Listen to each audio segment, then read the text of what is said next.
오늘은 좀 싱거운 소리서부터 하나 할까 합니다. 유대 땅에 나셨던 예수님께서 알고 봤더니 한국 사람이셨대요. 명백한 증거가 셋이랍니다. 첫째, 예수님께서는 나이 30이 넘도록 장가를 드시지 않았대요. 두 번째, 30 그 당시쯤에 맨날 사람들과 어울려 돌아만 다니셨대요. 셋째, 무엇보다 명백한 건 어머니 마리아가 예수님을 하나님처럼 떠받들었답니다. 아유, 민망해라 묻지 않으시네요. 그 어머니 얼마나 힘드셨을까요? 언뜻 생각해보면 부모님 공경하라는 그 말씀 성경에 곳곳이 나오는데 예수님은 참 냉정하셨어요. 어느 날 어머님이 워낙 사람들과 돌아다니니까 찾아오셨습니다. 그랬더니 예수님이 뭐라고 하셨나요? 마가복음 3장 35절 보니까 누구든지 하나님의 뜻대로 행하는 자가 내 형제요 자매요 어머니이니라.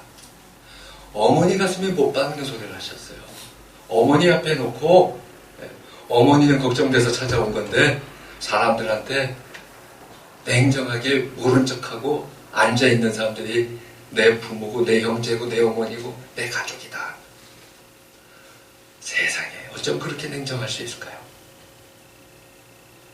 그런데 하나님의 일을 하신 예수님, 누구보다 무엇보다 인류의 구원을 위해서 공생애를 사셨다지만 십자가를 지실 때 죽어가는 앞에서 오열하는 그 마리아, 그 어머니는 살벌한 분위기도 아랑곳 안 하고 죽어가는 자기 아들 앞을 찾아오셨어요.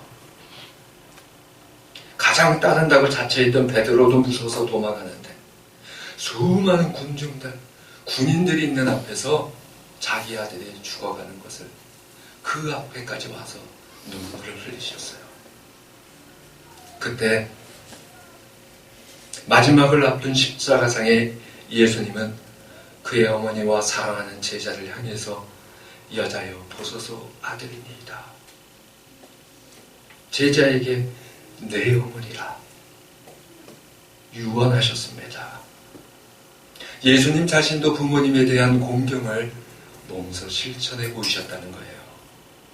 그 십자가의 선언을 우리가 주목할 필요가 있습니다. 당신의 아들입니다. 당신의 어머니입니다. 그 말씀은 오늘 우리를 향한 계시입니다. 계시는 말씀을 받아야 하는 자가 특별히 구원할 그 임무를 우리에게 주시는 것이 계시예요. 이 일을 다 하시고 나서 예수님께서 다 이루었다 이렇게 말씀하셨습니다.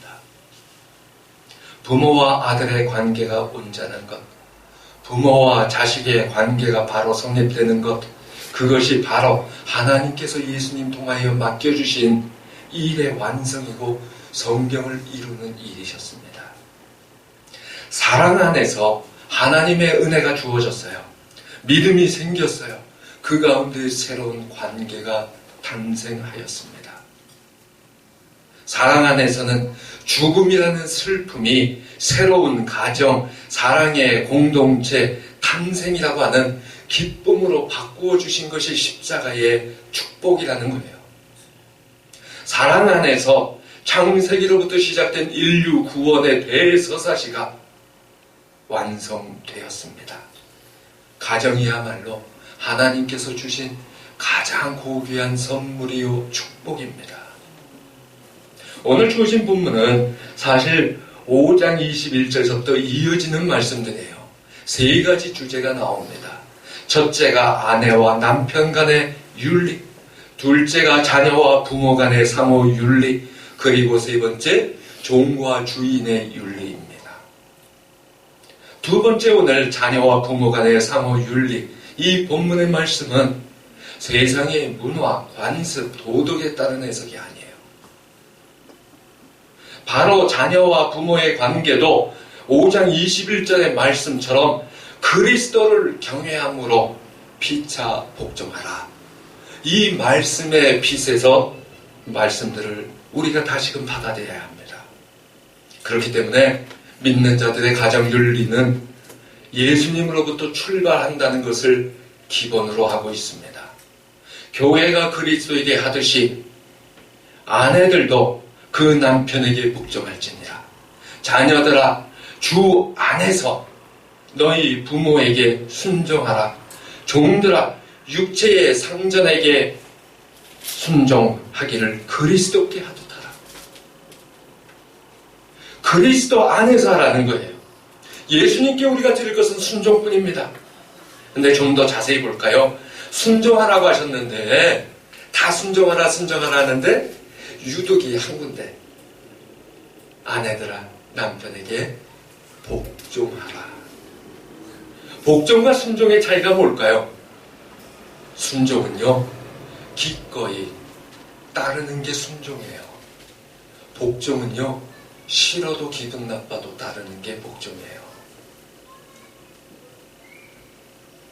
그러면 아내만 남편한테 그러는 건가요? 피차 복종하라. 남편도 아내 눈치 살피라는 거예요. 서로 그렇게 기분 나빠도 복종하라는 거예요. 야, 그러고 보니까 무서운 말씀이죠, 사실은. 그 말은 축복으로 주신 가정이 결혼하면 딴딴딴하면 이제 행복 시작이라는 게 아니라 이제 훈련의 시작이라는 거예요. 신앙의 가정 주 안에서 새로운 가정이 탄생했으면 그 행복과 축복을 누리기 위한 훈련을 받으라는 거예요. 그래서 복종하라는 거예요. 아이고, 내 그랬으니까 복종할게. 이러는 건 복종이 아니죠. 예수님께서 너 내 말 안 들어도 내가 너 사랑해줄게. 이렇게 하시지 않았잖아요. 그게 주 안에서예요. 주 안에서라는 말은 주님께서 보여주신 그 모습 그대로 내가 따라가야 된다는 거예요. 가정은 그렇게 복종함으로 시작이 됩니다. 그래서 갈라디아서 3장 28절의 말씀대로 상호 복종함으로써 하나님 아버지 안에서 한 형제자매로서 그리스도 예수 안에서 하나가 되었느니라. 그게 가정이에요. 이렇게 된 가정이 그 다음은 두 번째 오늘 본문의 말씀 부모와 자녀의 관계를 이야기합니다. 이 역시 주 안에서 이루어지는 가정이에요. 사람은요, 역사적인 존재예요. 과거가 있고 미래가 있는데 어느 한순간 살다가 뿅 하고 사라지는 것이 아니라 계속 이어져요. 역사는요, 부모와 자녀의 관계로 이루어지는 거예요. 우리가 부모를 선택해서 태어난 사람 있으면 손 들어보세요. 내가 저분의 가정에 자녀로 태어나야지 하고 태어나신 분 없어요. 부모로서 내 아들은 정우성 닮은 아들이 태어나게 하시고 내 딸은 요새 제일 이쁜 연예인이 누굴까요? 어쨌든 그 제일 이쁜 아이돌 배우 같은 탤런트 같은 그런 여자가 태어나게 해주세요. 그래서 그렇게 태어나나요? 전혀 아니에요. 그냥 주어졌어요. 근데 그냥 주어졌다는 것은 세상이에요. 우리는 그것이 주 안에서 주어졌다는 거예요. 그렇게 이루어진 것이며 이루어지는 일입니다. 주 안에서. 그 말은 그리스도를 두려워하는 마음으로 죽게 하듯이 이러한 말씀을 가지고 있어요. 부모가 자녀를 대할 적에 주를 두려워하는 마음으로 죽게 하듯이 대해야 돼요. 자녀는 자기의 것이 아니라 하나님의 목적입니다. 자녀도 부모에게는 주를 두려워하는 마음으로 죽게 하듯이 대해야 합니다. 그래서 주 안에서 부모를 순종하라는 말씀은 교회의 주인이신 그리스도를 대하듯이 내 육신의 부모를 두려운 마음으로 순종하라 말씀하고 계세요. 그것이 옳은 일입니다. 주 안에서 이루어진 이 일에 대해서 자녀가 할 일은 딱 하나 순종이에요. 성경에서 말하는 효는 바로 부모에게 순종하는 것이고 주 안에서 기쁘게 하는 것이고 그렇기 때문에 그리스도를 기쁘시게 하는 일입니다. 에베소서는 부모에게 순종하는 것이 옳은 일이다 선언하고 있습니다. 세상의 옳은 일이 아니라 하나님과 인간의 바른 관계를 말씀하는 거예요. 하나님의 창조 명령이십니다. 그래서 부모를 공경하라는 것은 단순히 그리스도인에게만 하는 것이 아니라 모든 세대, 모든 인류, 누구에게나 보편 타당한 윤리적인 가치예요. 부모를 공경하는 것은 특별히 믿는 사람에게는 하나님을 공경하는 것과 같습니다. 그렇기 때문에 부모에게 불순종하는 것은 로마서에서는 이방인들의 악행이다라고 말씀했고, 디모데후서에서는 말세의 악의 징조다라고 경고하고 있습니다. 하나님 앞에서 올바르게 신앙을 가지고 살아가신다면 부모를 기쁘시게 하는 것이 마땅하고 부모에게 순종해야 합니다. 그런 자에게 약속이 있는 첫 계명이 된다고 하셨어요. 부모에게 순종하고 부모를 공경하고, 특별히 그것이 성령의 중요한 명령이신데, 오늘 주어진 본문은 십계명 5번을 인용하면서 부모 공경이 구약 성서로부터 하나님의 약속이 있는 계명으로 계속되고 있다는 것을 강조합니다. 말씀 지키는 자는 복 받아요. 그렇죠? 특별히 부모를 공경하는 자는요, 성경을 보니까 땅에서 범사에 잘 되는 복, 범사에 형통하는 복을 누린다. 건강과 장수의 복을 받는다. 의인의 칭호를 받아 존귀한 사람이 된다. 후대가 더욱 강성해지는 복을 누리게 된다. 말씀하고 있습니다.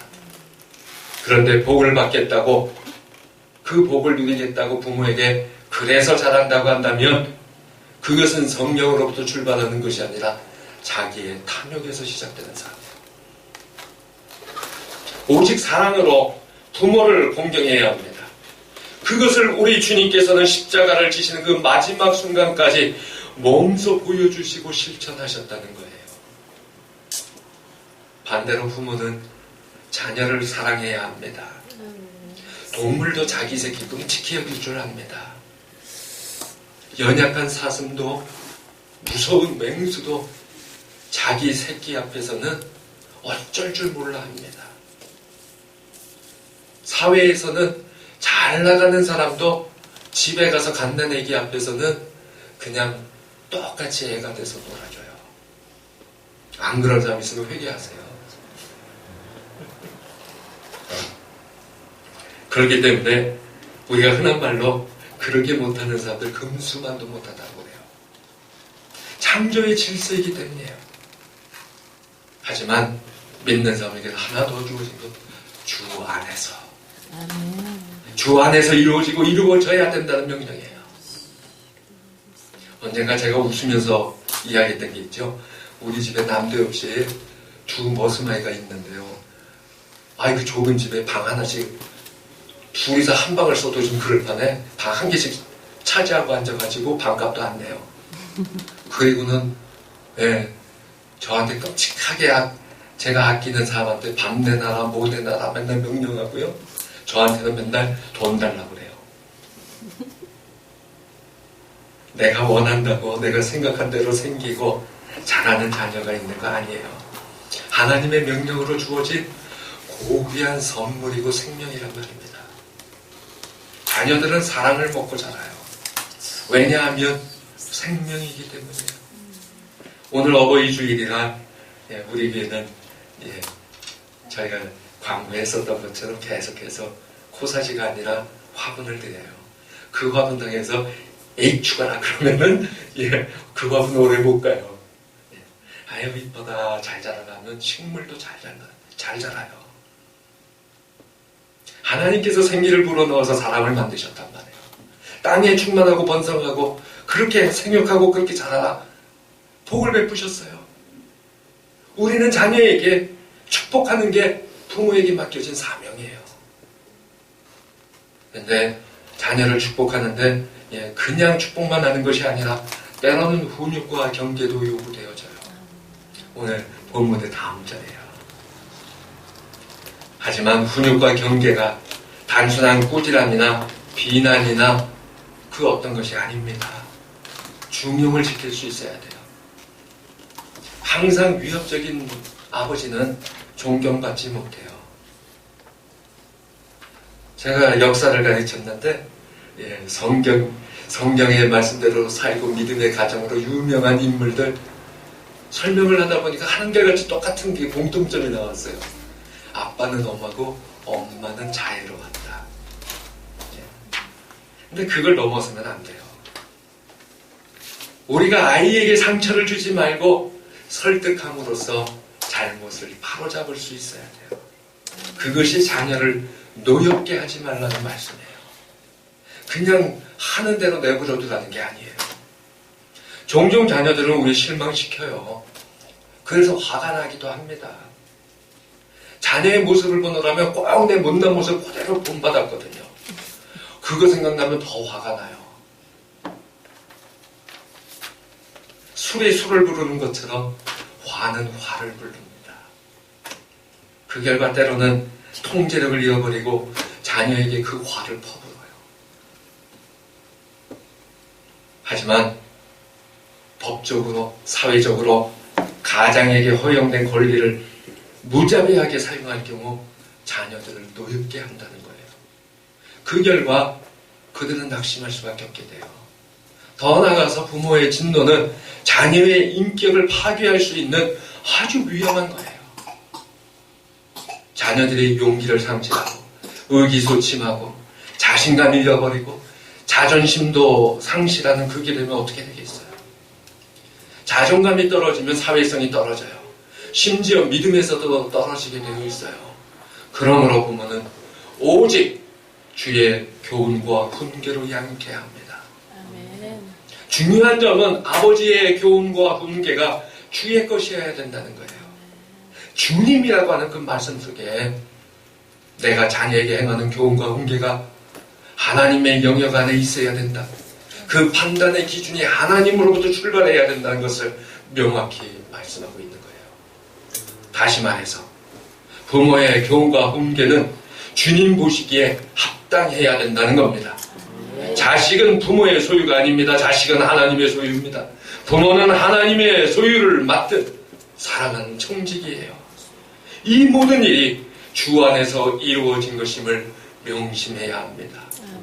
맡은 이들에게 구할 건 충성이라 하셨어요. 하나님을 떠나 훈계하는 것 자칫하면 개인의 만족을 추구하는 도구로 자녀를 삼는 그 무서운 죄를 범하게 된다는 거예요.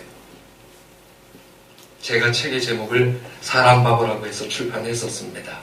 그렇게 쓴 것에 중요한 이유가 하나 있는데 하나님의 사랑이 사람 바보다라고 한 거죠.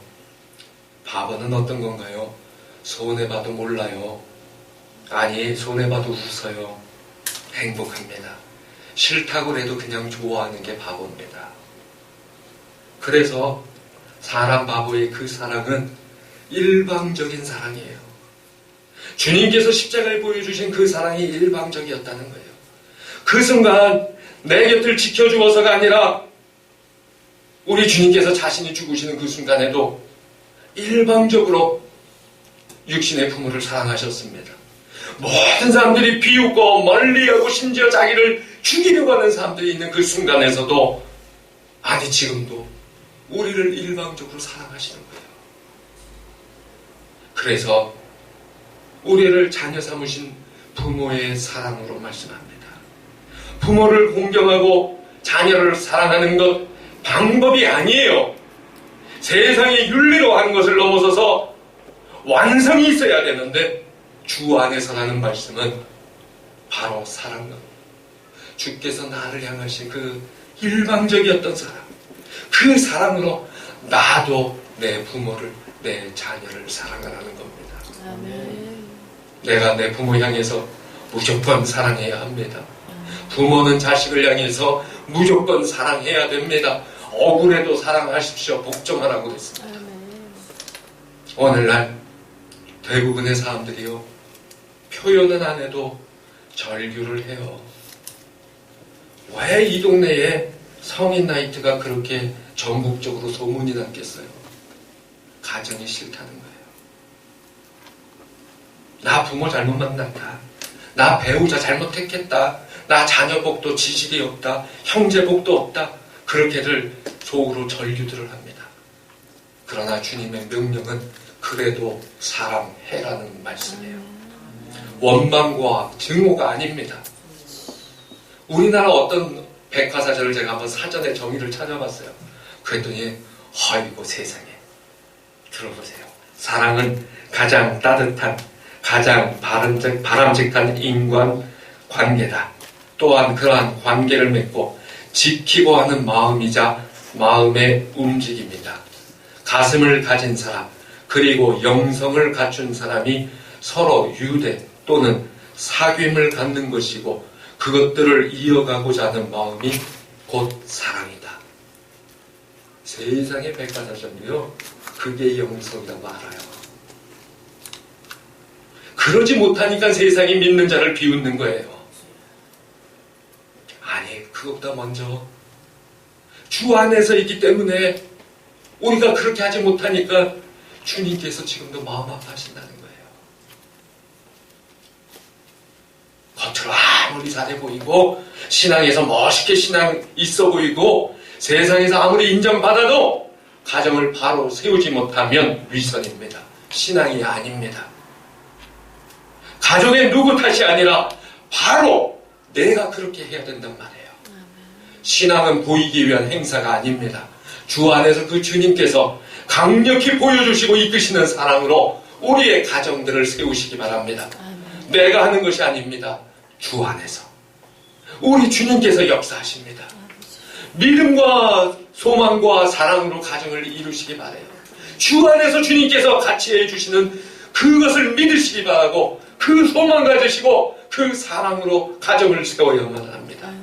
올리는 꽹과리가 아니라 하나님으로 서는 가정으로부터 내 신앙 출발하시기 바랍니다. 그 안에 약속된 축복이 있습니다. 거기에 참된 신앙이 있습니다. 오늘은 어버이 주일입니다. 부모님을 다시 한번 기억하시고 부모님께 효도하시기 바랍니다.